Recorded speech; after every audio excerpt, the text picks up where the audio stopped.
For the Sake of My Children, a novel by Dr. A. Ahmed. This is an intriguing epic story which resonates with love, resilience, courage, and sacrifice. Copyrights. All rights are reserved. No part of this book may be reproduced, stored in a retrieval system, or transmitted in any form or by any means without the prior written permission of the author, except by a reviewer, who may quote brief paragraphs for a review to be printed in a public newspaper, general magazine, school journal, or university article. This book narrates the life story of an Australian girl who fell in love with a Saudi man. Then she converted to Islam, married her Arab lover, and traveled with him to the Islamic world. This novel is a work of fiction, but the entire story is based on a true love affair between a former Christian girl and a Muslim immigrant. All names, characters, places, and events are either the product of the author's imagination or used literary. Therefore, any resemblance to actual people, living or dead, events, or locales is merely coincidental. Chapter 9. The Obligation of Jihad: War Against the Infidels in the Spread of Islam.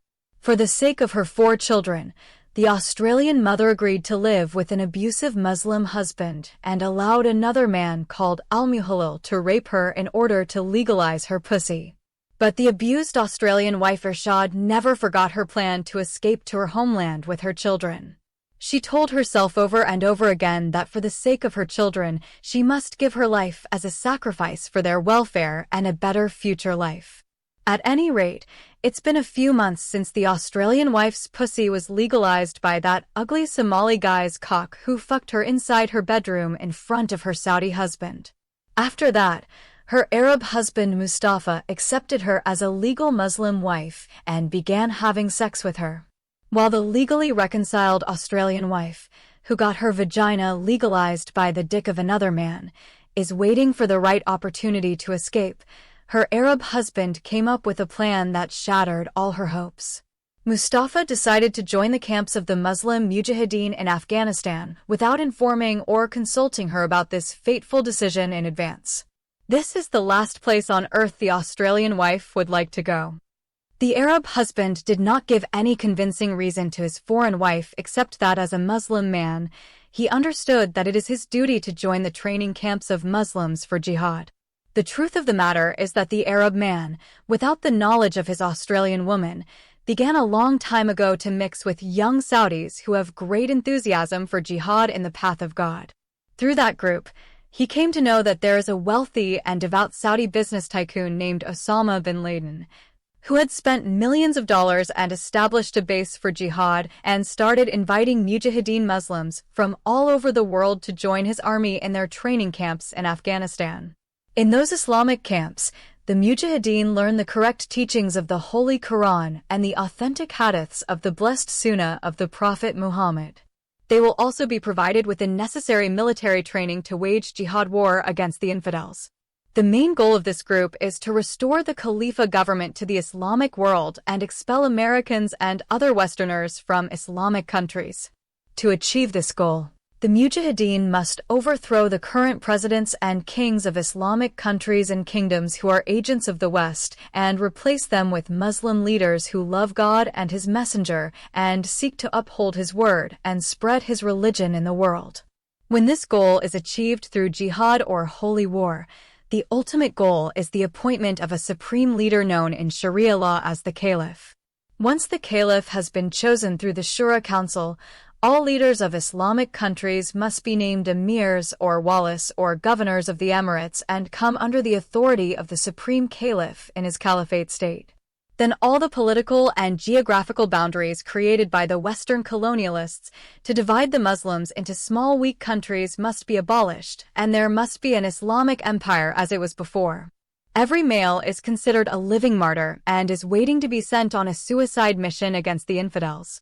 Every mujahid wants to die and go to heaven to enjoy sex with 72 eternal virgins, nymphs, where there are rivers of wine, milk, and honey, and beardless boys who are as beautiful as scattered pearls.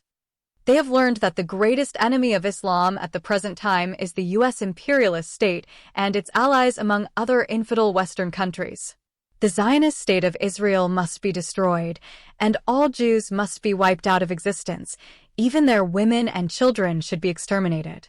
They see that the cursed Jewish state is like a poisoned dagger inserted by the West into the waist of the Arab nation. The leader of this group, Sheikh Osama bin Laden, issued a fatwa against America and its allies. According to this fatwa, it is the duty of the Mujahideen and Muslims to declare holy jihad against the Americans. Wherever these infidels are found, they must be killed. Rather, shedding the blood of their children and women is permissible. Every Muslim who tries to protect these immoral infidels or aids them against the Mujahideen should be treated as an apostate infidel, and therefore the lions of jihad are supposed to kill him. In addition, the fatwa justified the killing of bystanders who happened to be present when the Mujahideen were carrying out suicide operations against the enemies of Islam and their agents from among the hypocritical Muslims. Then the Saudi Muslim husband proved to his Australian wife beyond any doubt that it was his duty to join the Islamic Mujahideen camps. After being trained, he must carry out jihad against the Western infidels, who are the enemies of God, His Messenger, and all Muslims. To prove his decisive decision to join the jihad camps in Afghanistan, Mustafa mentioned to Irshad the following verses of the Holy Quran and the hadiths of the Prophet. Jihad of the infidels in the Quran. Fighting is ordained for you, and it is hateful to you. Perhaps you hate a thing, and it is good for you. And perhaps you love something. It is bad for you, and God knows, and you do not know. Surah Al-Baqarah 2, verse 216. And fight them until there is no fitna and the religion is entirely for Allah. And if they desist, then Allah is all-seeing of what they do. Surah Al-Anfal 8, verse 39. O Prophet, instigate the believers to fight. If 20 of you are patient, they will defeat 200, and if there are 100 of you, they defeat 1,000 of those who disbelieve, because they are a people who do not understand. Now God has lightened your burden, and He knows that there is weakness among you, so if there are 100 patient ones among you, they will overcome 200, and if there are 1,000 among you who will overcome them. They fulfilled 2,000, God willing, and God is with the patient. It was not for a prophet to have prisoners until he thickens the earth with blood. Do you want the goods of the world? And God wants the hereafter, and God is mighty, wise. Surah Al-Anfal 8, verses 65 to 67. Then when the sacred months have passed, kill the idolaters wherever you find them, meet them, besiege them, and lie in wait for them in every ambush. If they established prayer and paid zakat, so let them go their way. Indeed, Allah is forgiving, merciful. Surah Al-Tawbah 9, verse 5.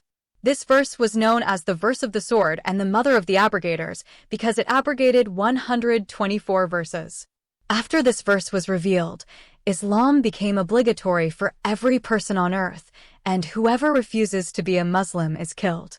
Fight those who do not believe in God nor in the last day, and who do not forbid what God and His Messenger have forbidden, and who do not follow the religion of truth from those who have been given the book until they may pay the jizya willingly while they are humbled. Surah At-Tawbah 9, verse 29. O you who have believed, fight those of the disbelievers who come close to you, that is, the closest, then the closest of them, and let them find harshness in you, that is, be harsh with them, and know that God is with the righteous, with aid and victory. Surah Al-Tawbah 9, verse 123. So, when you meet those who disbelieve, smite the necks until, when you have suffocated them, then tighten the chains, so either from us after, or as a ransom until put down the burdens of war, and if God willed, He would have won victory over them, but that He might test one another with one another. And those who were killed in the battlefield God will not mislead their deeds. Surah Muhammad 47, verse 4. Jihad for the sake of God in the hadiths of the Prophet. The Messenger of God said, I have been commanded to fight the people until they testify that there is no God, but Allah, and that Muhammad is the Messenger of God, and perform the prayers and believe the obligatory duty. Sahih al-Bukhari. On the authority of Abu Hurairah that he heard the Messenger of God, may God's prayers and peace be upon him, say, I have been commanded to fight people until they testify that there is no God but Allah and believe in me. messenger from the Lord, and in all that I have brought. And when they do so, their blood and fortunes are guaranteed for me except in cases justified by law, and their affairs are upon God. Sahih Muslim. The Prophet, may God's prayers and peace be upon him, said, I have been commanded to fight people until they testify that there is no God but Allah and that Muhammad is his servant and messenger, and they face our Qibla and eat what we eat. And they slaughtered what we slaughter and prayed like us. If they do so, their lives and property are forbidden to us, except for what is rightfully theirs. Sunan Abu Dawud. A man came to the messenger and said, a man fights for the spoils of war, another man fights for fame, and a third fights for ostentation. So who among them fights for the sake of God?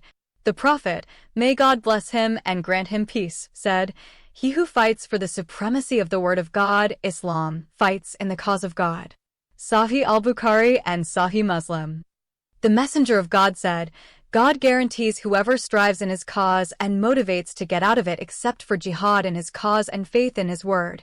He will enter paradise, if he is martyred, or return him to his abode, the place from which he left with his reward and booty. Sahih al-Bukhari. On the authority of Abu Huraira, may God be pleased with him, he said, God made a commitment to the one who leaves his house, only, to fight for his cause and prove the truth of his word. Either Allah will admit him to paradise or return him to the house from which he came out with his reward and spoils. Sahih Muslim. The Messenger of God said, know that paradise is under the shadows of swords. Sahih al-Bukhari and Sahih Muslim.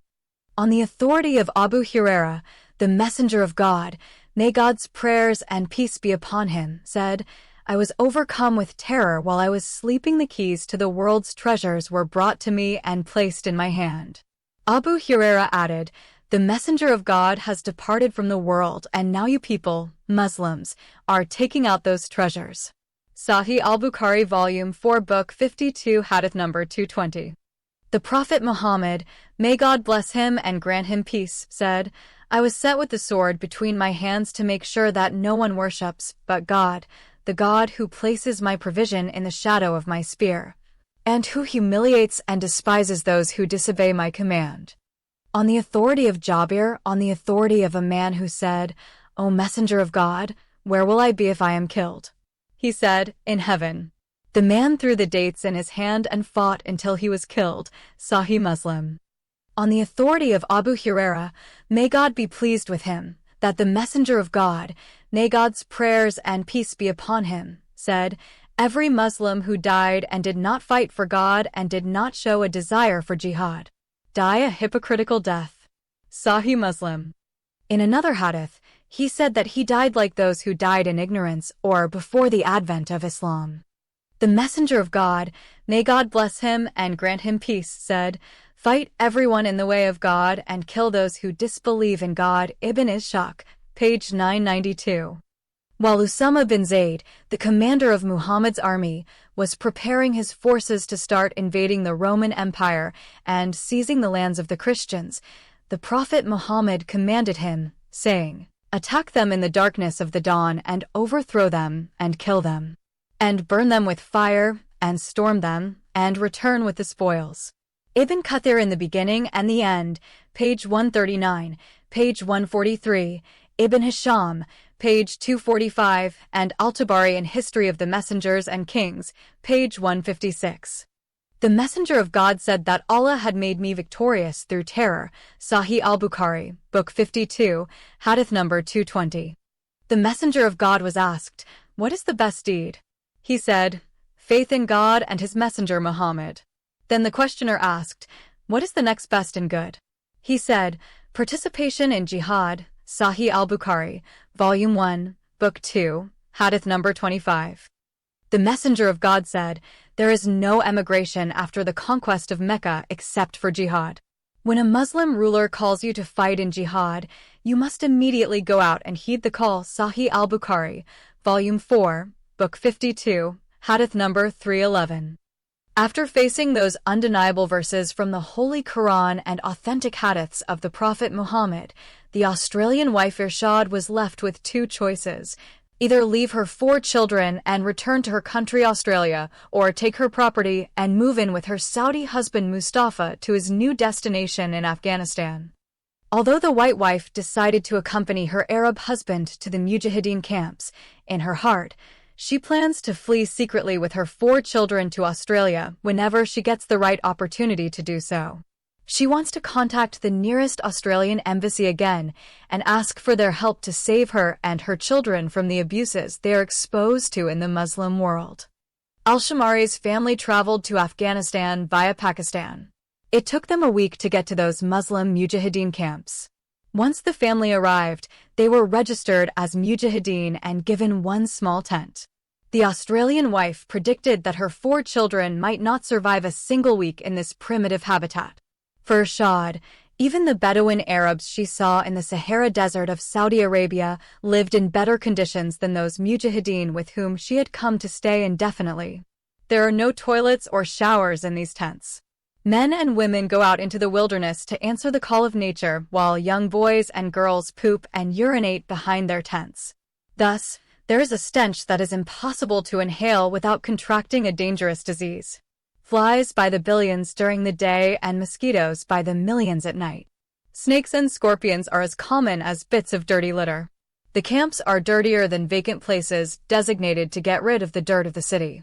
There is no electricity or any kind of light except for the local lamps, which are called lanterns and are lit with kerosene. There is no way to entertain. The girls spend all their time in their tents because the Taliban government has closed all girls' schools and banned women from learning to read and write. Women have domestic duties such as cleaning, washing, and cooking during the day and providing sexual pleasure at night, and every few months in bearing children. Almost every woman and underage girl are married. There is no minimum age for marrying young girls, so girls younger than 9 or 10 years old were married off. There is no such thing as child abuse through physical beating, child marriage, or child soldiers in the Muslim world. Chapter 10. Abuse of Women and Minor Girls in Islam. The Taliban government still ruled the country when the Australian wife, Irshad, came with her Saudi husband, Mustafa, and their 4 young children to stay in the Mujahideen camps. The Islamic government of the Taliban closed all entertainment venues and imposed severe penalties on anyone found to have a radio, television, mobile phone, landline phone, computer, laptop, iPad, iPhone, and iPod. Those modern things are not allowed. The Muslims who secretly used these electronic devices and were caught were accused of spying for the infidel enemies of the NATO forces and killed on the spot. All girls' schools were closed, and their buildings were converted into mosques and Islamic schools for boys. The Ministry of Women was abolished and renamed the Ministry of Promotion of Virtue and Prevention of Vice, which means forcing people to do good and preventing them from committing sins. Muslim women are not allowed to leave their homes even if they are seriously ill.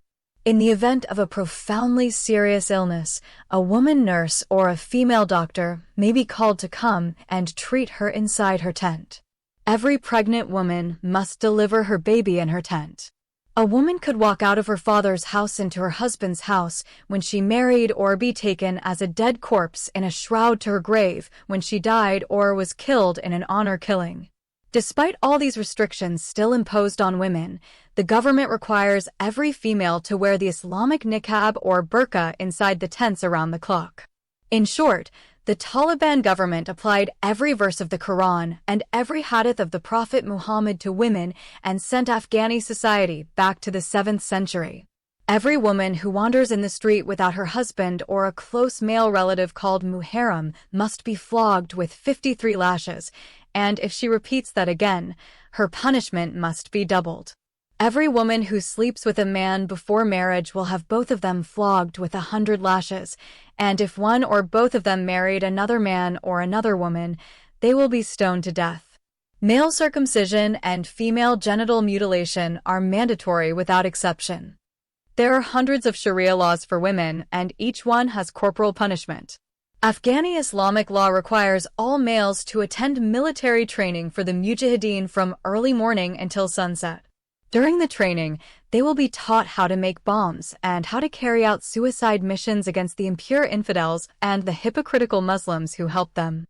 The Mujahideen are also trained on how to assassinate hypocritical Muslim leaders and senior officials in the Islamic world.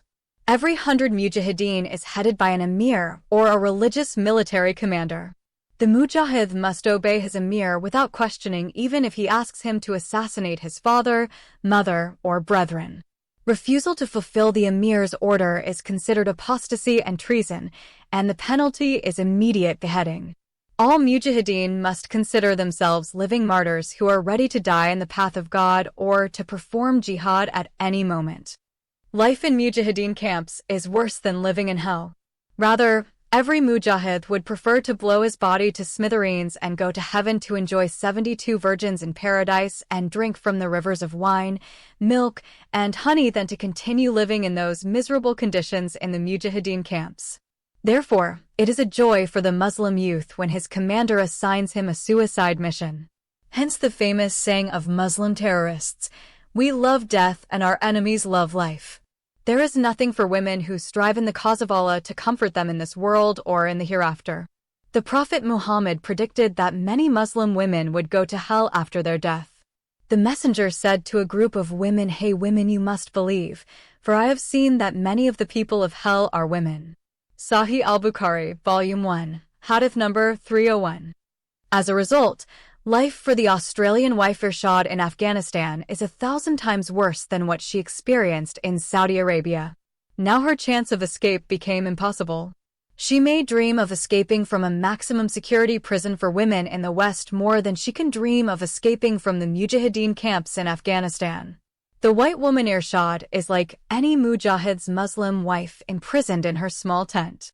She is not allowed to leave her tent except with her husband. Married women are allowed to attend women's gatherings, where some elderly women teach them how to recite the Quran and teach their duties as Muslim wives and daughters. Most of them should be forced to memorize some verses from Surah Al-Nur 24, verses 3-4 and Surah Al-Nisa 4, verses 3 and 34. These verses talk about the duties of women and the punishment for adultery and slander. The Saudi husband, Mustafa, forced his Australian wife, Irshad, to attend one of these women's gatherings and learn the pure teachings of Islam. During the Quran gathering, she will not be able to mix with Afghani women because of the language barrier. There are some Arab women, but she avoids speaking to them because they always make fun of her broken Arabic accent. Arab Muslims always make fun of non-Arab Muslims. Some of them believe that they are the only true Muslims because of their knowledge of the language of the Quran. By divine decree, the Quran may not be translated into any other language. Therefore, every Muslim, whether he knows Arabic or not, must read the Quran in Arabic when reciting it or reading it during daily prayers. For a few months, Irshad attended women's gatherings and learned a lot about the duties of women in Islam and the rights of a Muslim husband over his Muslim wife. Through these teachings, Irshad understands that she was deceived and given false teachings about women in Islam while she was in Australia. What the wife of the Imam of the mosque in Sydney City told her about women's rights in Islam is deception and not a true depiction of the status of women in Islam. In those women's gatherings in Afghanistan, she was taught that as a woman she was inferior to men in religion and reason, and this assertion is confirmed by the hadith of the Prophet Muhammad in which he told the women, "I have not seen anyone more inferior in religion and reason than you. Some of you can mislead the cautious and sane man." The women asked, "O Messenger of God, what is lacking in our mind and our religion?" He said, "Isn't the testimony of 2 women equivalent to the testimony of 1 man?" They answered in the affirmative. He said, "This is a deficiency in your intelligence. Is it not true that a woman does not pray or fast during her period?" The women answered in the affirmative. The messenger said, "This is a deficiency in your religion." Sahih al-Bukhari, Hadith number 301. The white woman Irshad was also taught that as a woman she always runs the risk of committing adultery, rape, or masturbating to religious men. All the abusive practices against women that Muslims in Western countries try to hide and deny, the Australian girl found to be the correct teachings of Islam and are supported by verses from the Holy Quran and the correct hadiths of the Prophet Muhammad. Obligation to beat disobedient Muslim women. The Quran says about that, men are the maintainers of women because God has made some of them superior to others and because they spend on them from their wealth, according to what God has preserved. And as for those whose disobedience you fear, admonish them, and leave them alone in the beds, and beat them. If they obey you, then do not transgress against them away. Indeed, Allah is high great. Surah An-Nisa 4, verse 34. Female genital mutilation or cutting. Aisha narrated an authentic hadith that the Prophet said, "If a man sits between the forearms and legs of his wife, and the two circumcised parts come together, ghusl is obligatory." Sahih Muslim, hadith number 349. With the two circumcised parts, the Prophet of Islam meant the circumcised male penis to the husband and the circumcised female pussy to his wife when they met during sex. This means that the Prophet of Islam endorsed such an evil practice against women, which in the Islamic community is called the happy occasion of circumcision of girls. It is universally correctly called female genital mutilation. It is named by this ugly name because it destroys and mutilates the genitals of a young Muslim girl and makes her have a dead pussy. When she grows up and becomes an adult girl, she cannot enjoy sex, and she cannot make her partner enjoy sex with her. Sex for her would be more painful than rape. The Prophet Muhammad said, "Circumcision is a sunnah for men and an honor for women." Sunan Abu Dawud. Child marriage in Islam. And those who no longer expect menstruation among your women, if you doubt, then their period is 3 months, and also 4, those who have not menstruated yet. And for those who are pregnant, their term is until they give birth. And whoever fears Allah, He will make for him of his matter ease. Surah Al-Talaq 65, verse 4. This verse has been interpreted as follows for women who have passed the age of menstruation, the prescribed period for them, i.e., the waiting period, if you have any doubt, is 3 months, and for those who do not have menses, they are the same for those who continue, life in their womb, their turn until they lay their burdens, and for those who fear God, He makes His way easy.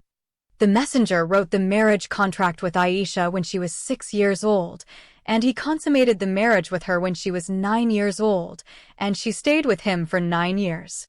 Sahih al-Bukhari Book 62 Hadith number 89. Following the example of the Prophet, every Muslim should imitate Muhammad, and therefore no other Muslim can object if a man marries an underage girl and rapes her before she reaches the age of puberty. Polygamy in Islam. Quranic authority. And if you fear that you will not deal justly with orphans, then marry as many women as you like, 2, 3, or 4. If you fear that you will not do justice, then 1 or what your right hand possesses. Surah An-Nisa 4 verse 3. This verse explained as marry as many women as seem good to you, 2, or 3, or 4, and if you fear not to do much justice, only 1, or the captives that your right hands possess. It is obligatory for a Muslim woman to wear the hijab and abaya, or the niqab and burqa. The Quran says to the Messenger Muhammad, "O Prophet, tell your wives, daughters, and believing women to put on their outer garments." Surah Al-Ahzab 33, verse 59. Muslim women are not only required to cover their heads and wear long clothes to cover their bodies, but they are not supposed to go outside their homes or be seen by men. The Prophet, may God bless him and grant him peace, told Salama and Maymuna, his 2 wives, when Ibn Maktoum entered the house, to put on their headscarves. "But he's blind," they said. The Prophet, may God bless him and grant him peace, answered, "But are you also blind? Don't you see him?" This hadith was narrated by Al-Timothy. The Quran also commands Muslim women to stay in their homes and be associated with your homes, and do not despair. Surah Al-Ahzab 33, verse 33. Aisha said, "Women used to walk around without jilbabs, and men could see their faces and hands, but when it came in the verse, 'O Prophet, tell your wives and daughters and the women of the believers to wear their abayas themselves. Surah Al-Ahzab 33, verse 59. It was revealed, then it was forbidden, and women were commanded to wear the jilbab. Then Ibn Taymiyyah went on to say, the jilbab is a covering, which Ibn Masud interpreted as a covering covers the entire body of the woman, including the head, face, and hands. Therefore, a woman may not reveal her face and hands in public places. Ibn Taymiyyah's book on Fatwas, Volume 2, page 110, and in the Book of Hijab, page 15. The Prophet Muhammad asked his daughter Fatima, "What does God require of a woman?" She said, "She does not see a man, and the man does not see her." The Prophet embraced his daughter and said, "Blessed offspring from blessed offspring." In the end, the Australian wife, Irshad, realized that Islam wants a Muslim woman to remain imprisoned in the four corners of her house so that no man can see her except her master, who is her husband. Even her father and brothers are not supposed to see her face at home without the niqab or burqa. To ensure complete separation between females and males, the Muslim family home consists of two separate sections, the women's section and the men's section. These two sections are divided by a wall as high as the Berlin Wall and as long as the Great Wall of China. They are just like two houses in one home. Each section has its own door, toilet, and room. In addition, the women's section contains a kitchen. It is a great shame, and it is absolutely forbidden for a Muslim man to cook his food and wash his clothes. These works are the duties of a woman. Therefore, the Muslim woman is a cook, maid, sex slave, washerwoman, and prisoner. In conclusion, the Australian wife, Irshad Al-Shamari, found that Muslim women are subjected to abuse and violence through female genital mutilation, child marriage, wife beating, rape, honor killings crimes, polygamy, body covering, arbitrary divorce, inability to divorce, lack of child custody, and many other forms of violations and abuses of women's rights. Chapter 11. Who are the real Muslims? Moderates or terrorists? Her bitter experience in Saudi Arabia and her miserable life among the Mujahideen in Afghanistan led the Australian wife to an amazing discovery that she thought no one had discovered before her. Irshad discovered that Islam is the only religion in the world that contains two contradictory messages that make it two religions in one. There is the first message of the Prophet Muhammad, which he preached when he was in the city of Mecca, and there is a second message he dictated when he was in the city of Medina. The first message appears to be peaceful and grants freedom of belief to non-Muslims. In Mecca, Muhammad did not impose any anti-women teachings. During this period, the Prophet of Islam had one wife, Khadija bint Khuwaylid, and therefore he did not marry another wife. Polygamy was not yet legalized for the Muslim community in Mecca. Even jihad, which requires Muslims to spread Islam by the sword, was not legalized during that period.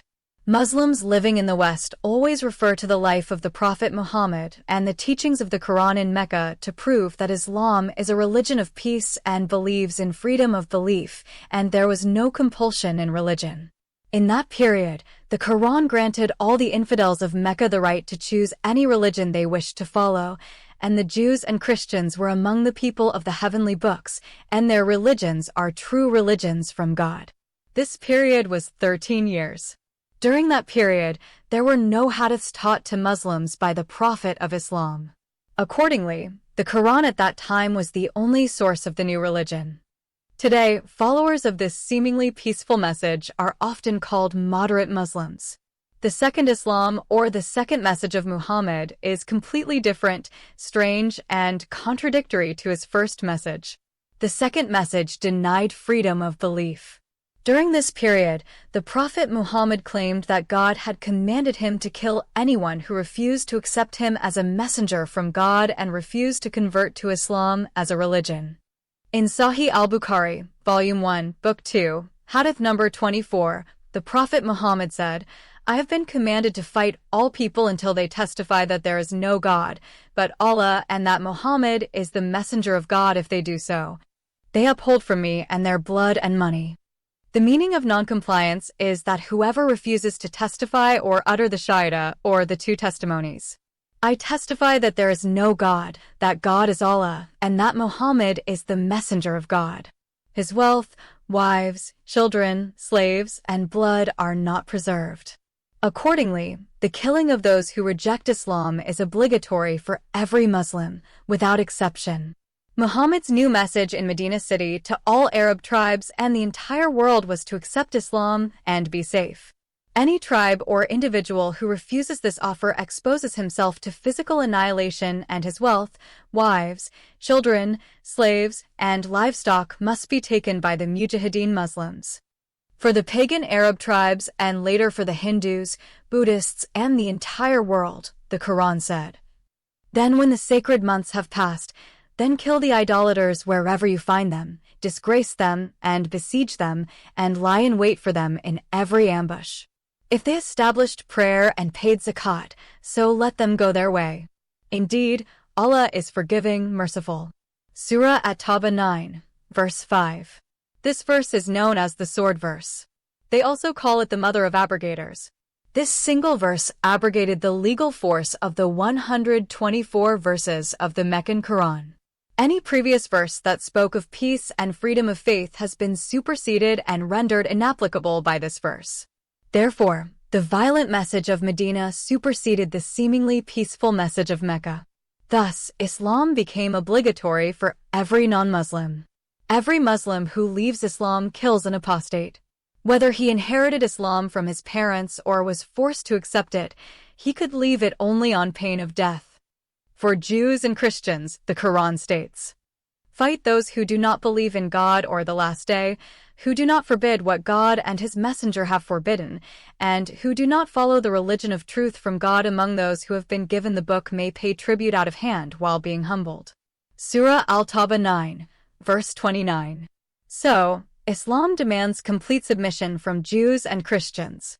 As defeated infidels who refuse to convert to Islam, they should feel inferior to Muslims and should never be allowed to hold positions above Muslims. In addition, according to the Quran, Muslims are forbidden to be friends with Jews and Christians. O you who have believed, do not take the Jews and Christians as allies. They are friends with each other. God does not guide the wrongdoing people. Surah Al-Maidah 5, verse 51. This verse means the Book of Islam, the Holy Quran, commanded all Muslims of the world to say, "O you who have believed, do not take Jews and Christians as friends. They are each other's friends. And whoever takes them for friends is indeed one of them, that is, he becomes an unbeliever like them." The Prophet Muhammad, may God bless him and grant him peace, said, "He who does not fight the infidels or does not order the Muslims to do so will die as the polytheists of Mecca die in their disbelief." Again, the messenger said, Muslims were the best nation sent by God to people. They used to bring people with iron chains around their necks until they were forced to convert to Islam. Muhammad also said, "Paradise is under the shadows of swords." And he said again, "God sent me with the sword in my hands, so only God is worshipped, and Muhammad is his messenger." Then the Prophet said, "Whoever among you sees an evil, let him change it with his own hand." The Prophet of Islam also commanded his followers by saying to them, "Whoever changes his religion, kill him." The second period of Islam was 10 years. 99% of the Prophet Muhammad's negative teachings against women, haters, and misogynists were taught during this period. Suddenly, the woman became deficient in reason and religion, and the testimony of one man in court equals the testimony of two women. A daughter can inherit half of what her brother inherits from their father's money, and a man is allowed to marry 4 women. At the same time, it is permissible for the husband to beat his disobedient wife, and divorce is in the hands of the man, and therefore he can divorce his wife with or without cause, while the woman cannot divorce her husband. Moreover, all other evil teachings against women such as child marriage, female genital mutilation, polygamy, wife-beating, and all other barbaric practices against women were taught and permitted in the 10 years of Medina City. In this period, a new source of Islam called the Hadiths was introduced. When Muhammad was in Mecca City, The Quran was the only source of education. In Medina, the Prophet of Islam taught 60,000 hadiths. All the anti-women teachings and most of the teachings of jihad and the killing of the so-called impure infidels and apostates are mentioned in the hadiths. The Quran contains 6,236 verses while the hadiths are 60,000. Therefore, 75% of Sharia laws are based on the Sunnah and hadiths of the Prophet of Islam. If we include the so-called weak or doubtful hadiths, there are about 160,000 hadiths. The Prophet Muhammad forbade his followers to live in non-Muslim lands of the infidels. And in that he said, "I am innocent of the blood of any Muslim who lives among the infidels," i.e., the lands of the infidels. He said, "I am innocent of the blood of any Muslim who lives among the polytheists." A Sudanese Islamic scholar, Dr. Abd al-Hay Yusuf, was asked, "Can a Muslim live in infidel countries such as America and Europe?" He replied, "It is not permissible for a Muslim man or woman to live in infidel countries like America and Europe." He cited the two previous hadiths to support his answer. Accordingly, Muslims who live in Western countries such as America, Europe, Canada, and Australia are either hypocrites or ignorant of the teachings of their Prophet Muhammad. The question that baffled the Australian wife, Irshad, is who are the real Muslims? Followers of the first message from Mecca City or followers of the second message of Medina City? It is clear to her that the followers of the first message are the so-called moderate Muslims, while the followers of the second message are the radical Muslims who are also called Islamic terrorists. By other Muslims. By Muslim terrorists, she meant the notorious Islamic groups, such as the Muslim Brotherhood, Al-Qaeda, and the Taliban in Afghanistan, ISIS, or the Mujahideen of the Islamic Caliphate in Syria and Iraq, Hezbollah in Lebanon, Hamas in Israel, Al-Shabaab in Somalia, Lashkar-e-Taiba in Pakistan, Al-Aqsa Mosque brigades in Iraq, domestic terrorists in Western countries, Hazm Group, the armed faction of the Muslim Brotherhood in Egypt. Muslim Sisters is the female branch of the Muslim Brotherhood. The Khansa brigades are female jihadist fighters from ISIS, Boko Haram in Nigeria, the Janjaweed in Sudan, and many other Islamist groups. The truth of the matter is that there are 86 Islamic terrorist groups in the world, but the ones mentioned above are the evilest. The million-dollar question for many non-Muslims in the West: who are the real Muslims? Moderates or terrorists? After this initial stage of her doubt, the Australian wife Irshad was unable to answer this question. It appeared to her that both followers had legitimate and tangible evidence in their hands from the authentic Islamic teachings of the main divine texts, the Quran and the Blessed Sunnah, or the Hadiths of the Prophet Muhammad. Therefore, the Western Muslim girl Irshad continued to follow Islam. She continued to perform the 5 daily prayers and fast during Ramadan.